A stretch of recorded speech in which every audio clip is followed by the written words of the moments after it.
आज की स्ट्रैटेजी को बेहतर तरीके से समझने के लिए सबसे पहले आप ये समझ लीजिए कि इंडिकेटर सेक्शन में आके आपको यहाँ पर लिखना है सप्लाई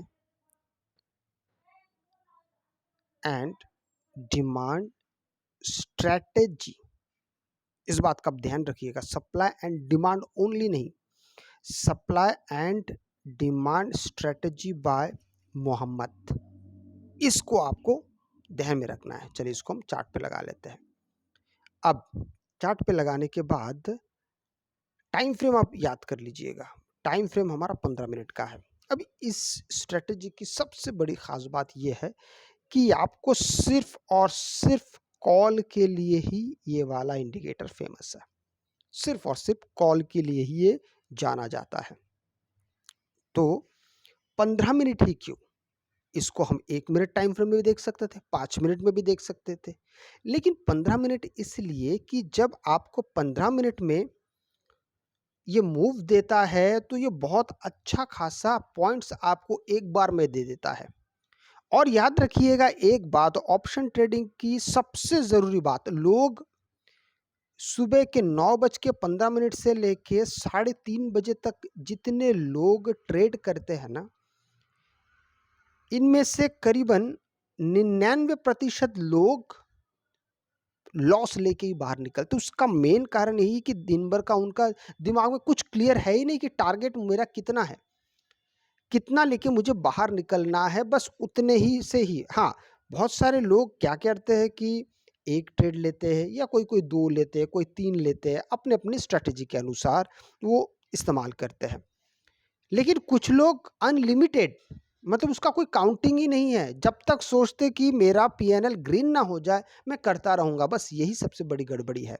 तो ऐसे सिचुएशन पे आप अगर ये सोच लीजिए कि आपका अगर पहला ट्रेड अगर प्रॉफिट में चला जाता है, भले वो कम हो, लेकिन अगर वो प्रॉफिट में चला जाता है तो बेहतर है कि आप फिर अगले ट्रेड के पीछे ना जाए।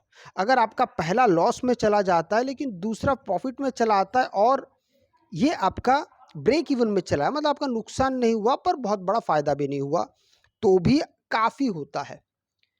अब मैं वापस आता हूँ स्ट्रेटजी में। मैंने इतनी सारी बातें इसलिए कही क्योंकि मान लीजिए यहाँ पर मैंने आपको जैसे कहा, ये सिर्फ कॉल साइड में ही आपको ट्रेड देने वाला है, ये पुट साइड के लिए इंडिकेटर बना ही नहीं है।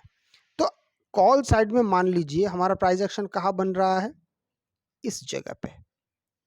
तो आप यहाँ से एंट्री करते हैं, यहाँ पर प्राइस एक्शन नहीं है, सिर्फ सिंगल कैंडल है। और कभी भी आप सिंगल, जैसे कि ये आपको क्लिक हो रहा है और ये बिल्कुल नॉन रिपेंटिंग है, ये इंडिकेटर नॉन रिपेंटिंग है। ऐसा नहीं कि मार्केट चला जाएगा फिर अपीयर होगा, ऐसा नहीं है। ये जब जब कैंडल आएगा तब तब ये अपीयर हो जाएगा। अब यहाँ पर जैसे आपका प्राइस एक्शन यहाँ पे बन गया, आप थोड़ी देर रुकते हैं और मार्केट आपको बहुत शानदार बड़ा मूव देके यहाँ तक पहुँच गया है। अब आप इंतज़ार कर रहे हैं कि मान लीजिए यहाँ से लेके यहाँ तक अगर बहुत बड़ा मूव मिल जाता है, तो अगर आप इसको निफ्टी के हिसाब से भी देखते हैं, अगर मैं 15 मिनट टाइम फ्रेम के हिसाब से कैंडल्स को देखूं, तो कम से कम आपका यहाँ पे ओवरऑल जो भी आपका पैसा लगने वाला है, तो उसका कम से कम 40 से 60% आपका यहाँ पे पैसा बन जाता है। ऐसा बड़ा मूव अगर मिल जाता है तो, मैं तो की बात कर रहा हूँ।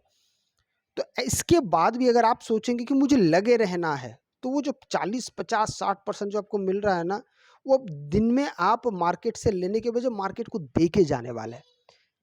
ठीक है, अब देखिए, मान लीजिए एक दिन पहले भी अगर आप ऐसी चीज़ों को देखते हैं, इस जगह को देखिए आप, यहाँ से भी अगर आप एंट्री करते, यहाँ से एंट्री करते, यहाँ से एंट्री करते, कहीं से भी आप मान लीजिए आपका स्टॉप लॉस आपने यहाँ से एंट्री की है, मार्केट धीरे धीरे फिर नीचे आ रहा है, कोई बात नहीं, आपका स्टॉप लॉस हिट हो गया है, फिर आप वेट कर सकते हैं और एक नए फ्रेश सेटअप का इंतजार, जैसे यहाँ पे एक नया फिर से फ्रेश सेटअप बना है, आप यहाँ से फिर एंटर करते, धीरे धीरे मार्केट आपका स्टॉप लॉस भी जो पहले नुकसान हो चुका है उसको भी खत्म कर देता और आपका थोड़ा बहुत अच्छा खासा प्रॉफिट भी करा के चला जा सकता था।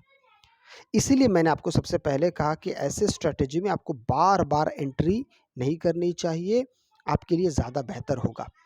और एक बात है कि ऐसे स्ट्रेटेजी में स्टॉप लॉस भी हिट होते हैं, तो आपको प्रैक्टिस भी भरपूर करनी है। अगर आपका वीडियो अच्छा लगे तो लाइक शेयर सब्सक्राइब जरूर कीजिएगा। आपसे मैं अगले वीडियो मिलता हूं, तब तक के लिए जय हिंद।